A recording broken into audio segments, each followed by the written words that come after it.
Salut à tous, avant de commencer, attention, spoilers. Aujourd'hui, je vais vous présenter un film de science-fiction et de fantasy de 2017 intitulé Ajin, Demi-Human. Le film commence par une présentation des Ajin. Les Ajin sont une nouvelle race d'humains qui ne peuvent pas mourir, peu importe la gravité de leurs blessures. Ils ne meurent que temporairement et reviennent à la vie. Il y a 26 ans, le premier Ajin a été découvert en Afrique du Sud. Jusqu'à présent, 46 Ajin ont été identifiés dans le monde. Il y a quelques jours, un homme nommé Kei Nagai a été accidentellement renversé par un camion. Puis, il est mort. À la surprise générale, il est revenu à la vie, sans aucune blessure, et le gouvernement l'a nommé troisième Ajin.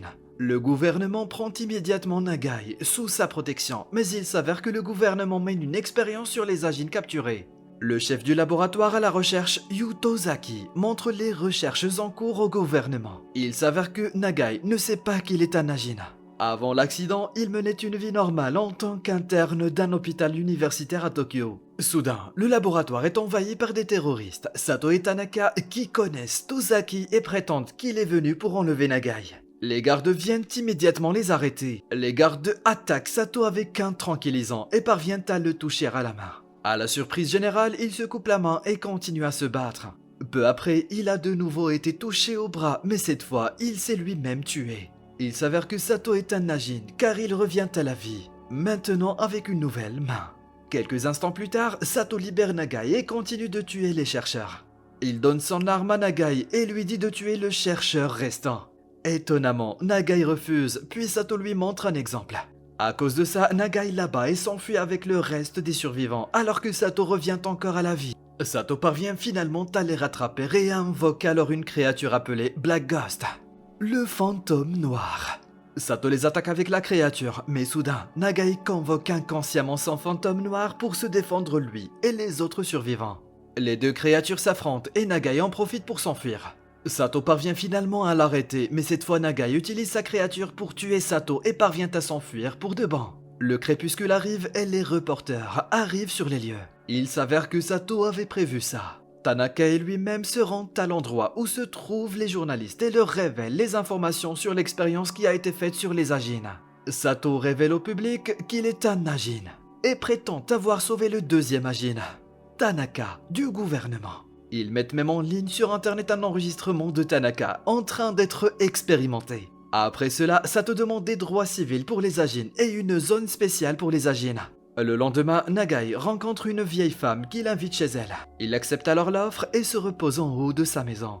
À l'hôpital, un gardien nommé Izumi demande à la sœur de Nagai, Eriko, où il se trouve. Soudain, Izumi s'est fait attaquer par le fantôme noir de Tanaka qui a un pouvoir d'invisibilité. Il s'avère que Tanaka est à l'extérieur de l'hôpital et il utilise la créature pour capturer Eriko afin qu'il puisse attirer Nagai. Étonnamment, Izumi est un Ajin et attaque immédiatement la créature de Tanaka. Comme sa créature est plus faible, quand il est loin, il vient à l'hôpital.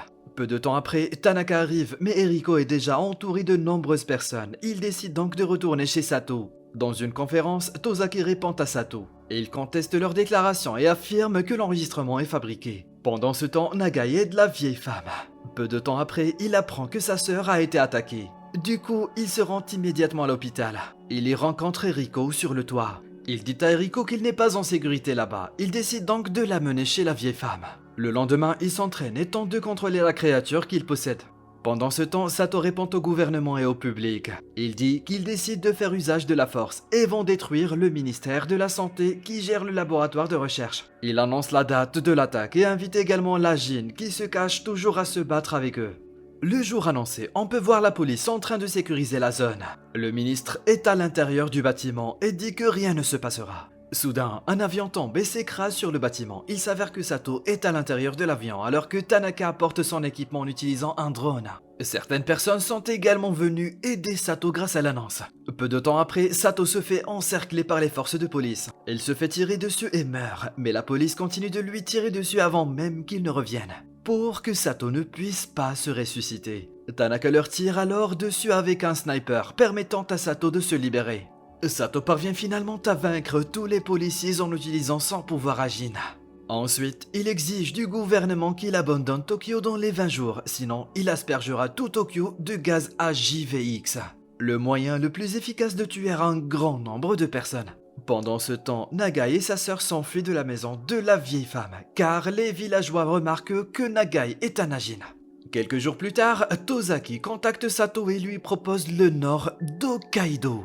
Mais parce qu'il exige Tokyo, il rejette l'offre. En rentrant chez lui, Tozaki remarque que Nagai est en train de l'attendre. Nagai propose à Tozaki de l'aider à empêcher l'attaque de Sato, mais en échange, il doit prendre sa sœur sous la protection du gouvernement et changer son identité. Tozaki accepte l'offre et ils commencent alors à planifier leur stratégie.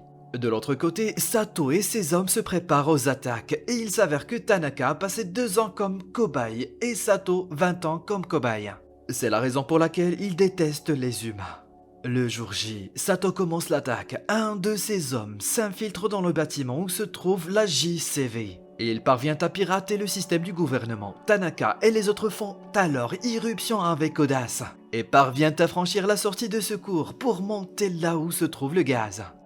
Puis tout à coup, un brouillard noir qui sort de la bouche d'aération les entoure. Il s'avère que ce brouillard noir est produit par Nagai. À cause de ce brouillard noir, ils ne peuvent pas très bien voir, puisqu'il s'avère que ce type de brouillard ne peut être vu que par les autres Ajin. La police saisit cette opportunité et réussit à tranquilliser Tanaka et les autres. Pendant ce temps, Tanaka arrive dans une décharge de bois. Il se retrouve dans une broyeuse à bois et de façon inattendue, il ressuscite dans le bâtiment. Il s'avère qu'il s'est coupé la main un peu plus tôt et que Tanaka lui a ramené. Choqué par cela, Nagai et la police utilisent à nouveau la même tactique et il est abattu par le tranquillisant. Lorsque quelqu'un s'approche de lui, il se réveille et utilise sa créature pour le protéger. Il tue ensuite le reste des gardes et puis il libère Tanaka qui était capturé. Ils prennent ensuite le gaz à JVX. Sato se rend alors au sommet du bâtiment et il dit à Nagai de venir avec lui. Sans aucun doute, il se rend au-dessus du bâtiment et parvient à lui prendre le gaz. Ensuite, les deux et leurs créatures s'affrontent.